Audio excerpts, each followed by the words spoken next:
بہرحال میں یہاں پہ بات یہ کر رہا تھا کہ کل بارش ہو رہی تھی اور وہ بیچارے بچے انہوں نے اپنے مسنگ پرسن کی تصویریں اٹھائی ہوئی ہیں، اور ریاست کیا کر رہی ہے، جیسے اپنے آپ کو ریاست کہتی ہے، وہ یہ کہہ رہی ہے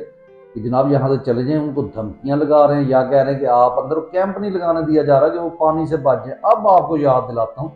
کہ ایک بار یہ پاکستان جو تھا یہ ریاست بنی تھی، اس نے وہی کردار ادا کیا تھا کہ ریاست ہوگی ماں کے جیسی، لیکن وہ کب ہوئی اگر آپ کو یاد نہیں ہے تو میں یاد کروا دوں۔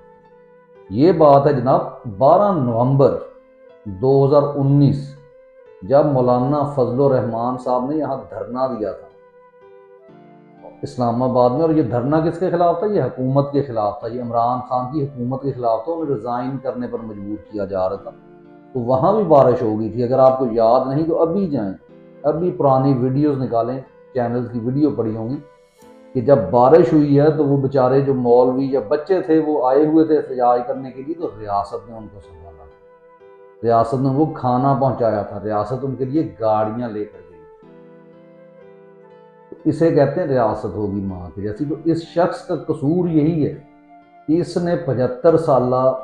فرعونوں کے دوروں کے دوران ایک ایسا ٹائم گزار دیا کہ اس نے پوری تاریخ بدل کے رکھ دی۔ اس لیے بنتا ہے کہ یہ بے غیرت لوگ اس کو جو ہے وہ جیل میں رکھیں، اس کو سزا دیں۔